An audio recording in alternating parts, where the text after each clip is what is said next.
I'm a clinical audiologist and I work with people with hearing loss.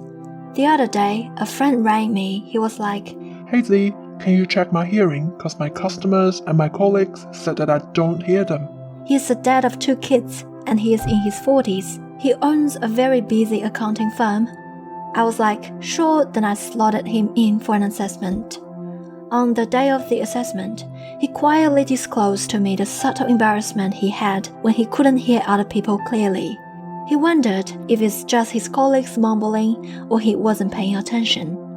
He never thought that he could have hearing loss until he was caught by his friend when he misheard tramp for shrimp. So here he was. And surprisingly, he had a mild hearing loss in high pitch. So I said to him, "Hey, let's monitor your hearing every few years.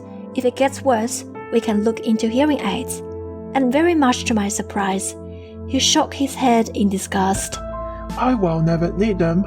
Don't tell me about hearing aids.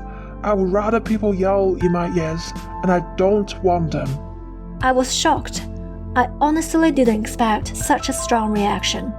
By the way, my dad is exactly like him. There seems to be a strong dislike or stigma tied to hearing aids or hearing loss.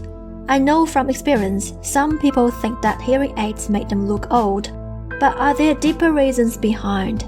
So I did my research. In a qualitative study of the stigma of hearing loss, Wahajan suggested that the experience of stigma towards hearing aids can be categorized into 3 aspects. The first aspect is the altered self-perception. People with hearing loss often feel that if they surrendered to hearing aids, then they admit that there was something wrong with them.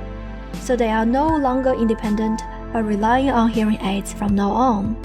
Quote, "I don't think I wanted to admit I really had a problem and feeling dependent on hearing aids. And also, embarrassment, because it would make me less of a man." Also quote, "If anything is physically wrong with me, it's very upsetting to me.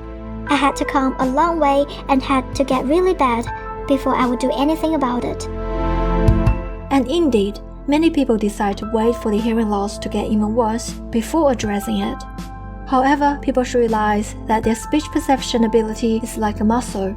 You use it or lose it.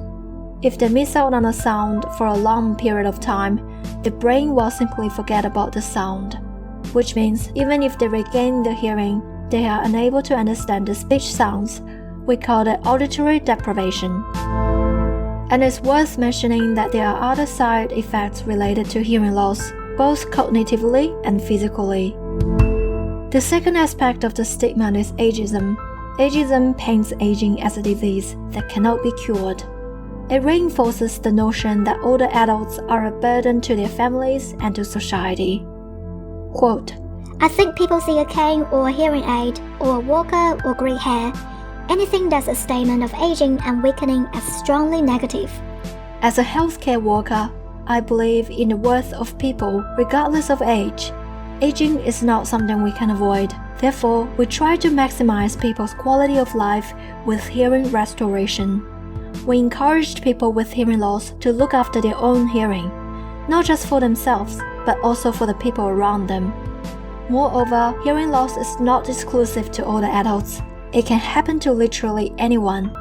By now in the US, 1 in 8 people above 12 years old has hearing loss in both ears. According to the World Health Organization, people over 60 years old, 1 in 3 has some degree of hearing loss. The World Health Organization also extrapolated that by 2050, in the whole world, 1 in 4 people are projected to have hearing problems. Yes, age is a correlating factor for hearing problems, but people can be young and have hearing loss. The third one is vanity. People often assume hearing aids are bulky, ugly, and unfashionable. Quote, "Yeah, I don't like the idea of popping hearing aids into my ears and going out into the world. I'll feel like everybody is staring at me." Unquote. "If I had to have huge hearing aids, I think cosmetically, I'm vain enough that I think it would probably bother me." People want to look capable, and therefore they don't want their hearing aids to be visible. Many hearing devices manufacturers advertise small or invisible hearing aids so that patients can cover up their hearing loss discreetly. But I think the whole concept is a bit stigmatized. Why does there has to be a link between being capable and not being hearing impaired? People wearing glasses look smarter. Can we treat people who wear hearing aids the same? Of course, people can still choose hearing aids that look smarter, but there is nothing wrong with wearing a visible pair of well-functioning hearing aids. It's still cool and smart. Just think about the benefits they can bring. Not just being able to hear, but being more engaged in social situations, more aware of the environmental sounds, less concentration needed for listening, being safer in traffic, less frustration, better mental health, happier family members since they don't have to repeat themselves so much. The stigma will still exist for a while. It's like racism but towards people who wear hearing aids. Here I just want people to realize that this is a problem. We should create an environment that allows people to show their hearing aids comfortably and confidently. Let's all be better hearing advocates. If you have friends who wear hearing aids, tell them they have done a good job and their hearing aids are beautiful.